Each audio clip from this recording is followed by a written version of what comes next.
everyone, welcome back to Homestead Corner. I'm Ginny, and today we are going to be storing some beans for long-term food storage.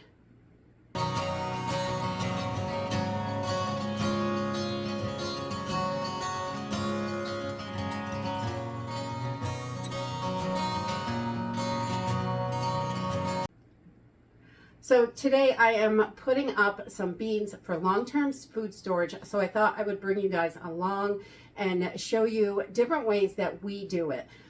Most of the time we use one or two methods, but there are a bunch of options out there. You want to make sure that your beans are cool, dark, dry, and airtight.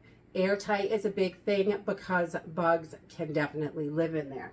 Now, when we bring our beans home, I throw them in the freezer for about 2 to 3 days. You just want to make sure that they freeze all the way through the bean. And then once that's done, I take them out and I leave them out on a counter, on a chair, a bench, whatever we have available for space. And I lay them in a flat, so they're individually laid down so they're not on top of each other, so they can thaw out all the way. So I'm going to leave these for anywhere between 5 and 7 days, usually, because probably about 3 days they're fine. But I usually leave them a bit longer because I forget them and things like that. I get busy. I don't get to it right away.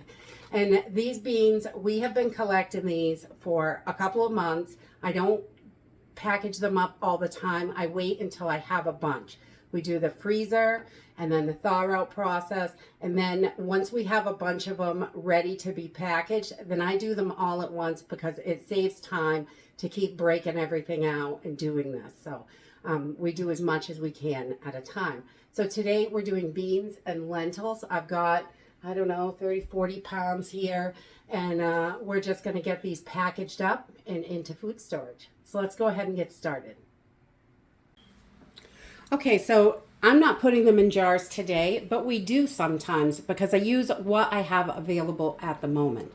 So this is just a half-gallon mason jar, and I'm not sure if you can see up here in the top, there is a silica gel pad, just in case. You never know if a little bit of moisture got in there, that's going to take care of it. And these silica gel packs are reusable. You can, after you use them, if they get any moisture in them, you can kind of feel it if they get any moisture. And you can throw them in the oven at 200 degrees and dry them out again and then reuse them. Or if they're still dry, we just put them back in the jar once we open this container.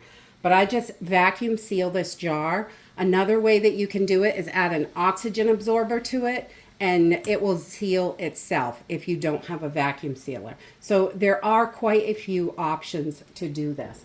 Today we're going to be using some Mylar bags, and these are the Wallaby Mylar bags. I like these because they're gusseted on the bottom.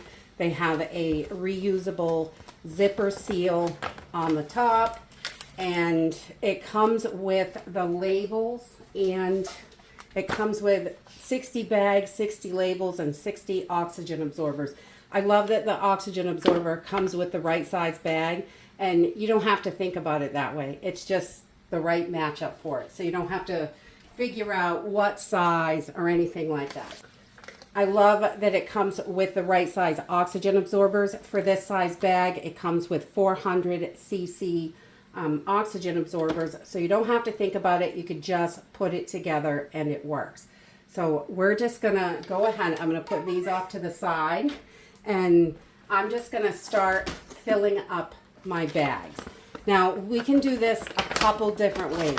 If we're going for really long-term storage, 20 years plus, I would take these out of the bag because if you know you're going to use these up in about 5-10 years, I wouldn't worry about the bag. You can just stick the whole thing in just like this. They have pinholes in them, so it's not going to hold any air.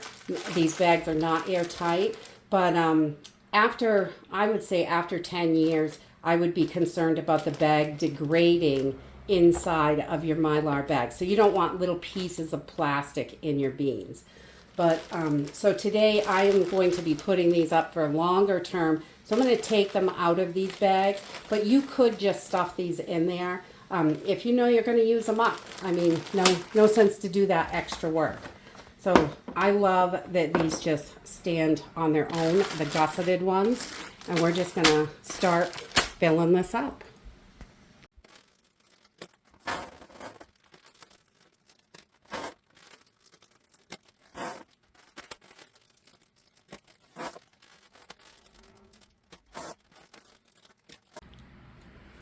Okay, so once I've got all my beans in the bags, so I have my kidney beans, great northern lentils, black beans.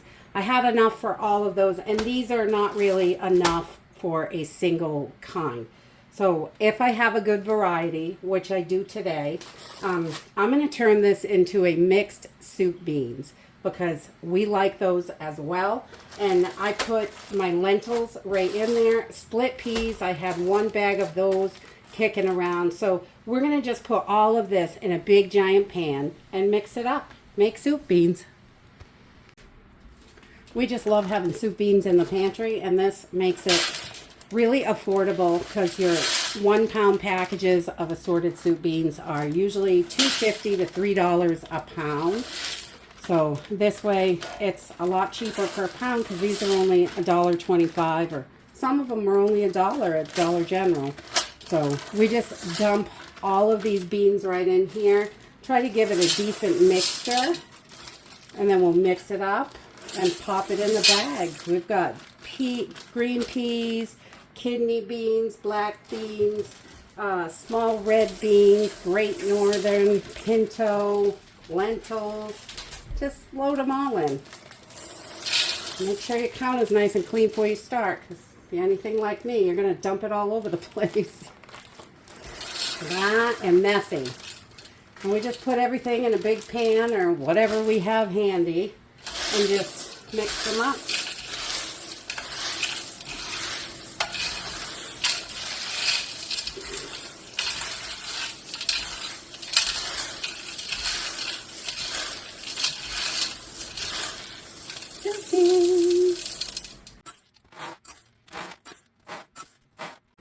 Okay, so the oxygen absorbers come in a pack of 10, which is really handy. I only have 8 bags today, so I'm going to take 2 out of here. I'm going to stick them in a jar, so these are still going to be good when I get ready to seal more bags. And I just crank that down as much as I can, and they will seal that little lid. And we're going to put these in here real fast. And I like to go as quickly as possible because the oxygen absorbers will be no good in about 15 minutes. So then I'm going to just seal these with the zipper seal to start with. Kind of push any extra air out of there if I can.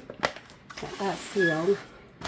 And then we'll go through and with the impulse sealer and seal them all at once.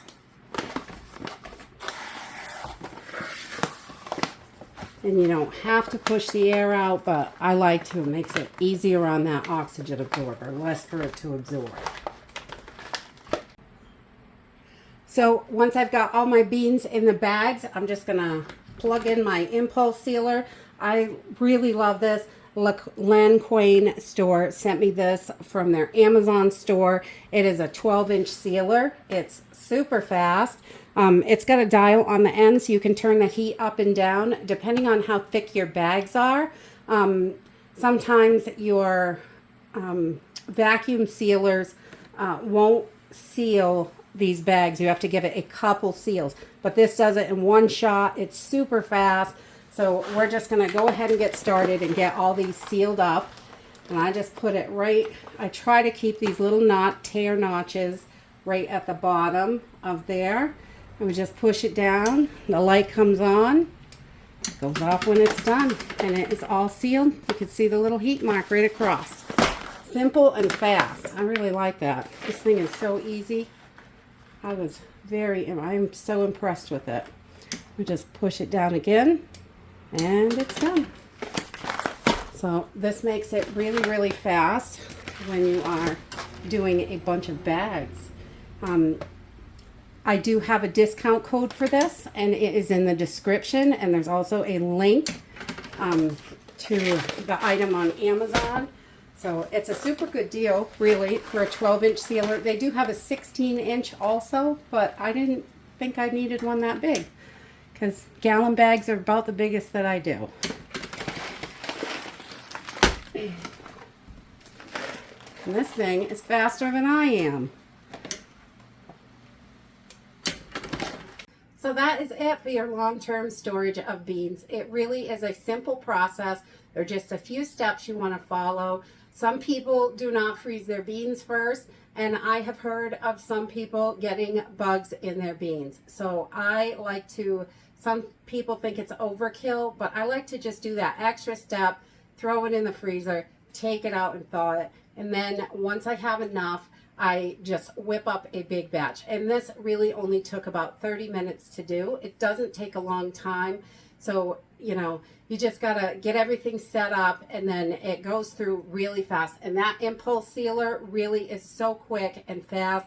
And I love that you can turn the heat up for thicker bags and turn it down for your thinner bags. That way you're not melting them all up. Whereas your regular vacuum sealer doesn't usually have an adjustment on the temperature. It's just one set temp. So thinner bags get mangled and the thicker bags don't get sealed. So I really like that. And there is a discount code and a link in the description if that's something you're looking for. I'll link up all the products that I used today, but food storage is definitely something we all need. Having emergency food is so important, and beans are a wonderful protein to have. So that's it for today. I hope you enjoyed this video, and I hope to see you next time. Bye.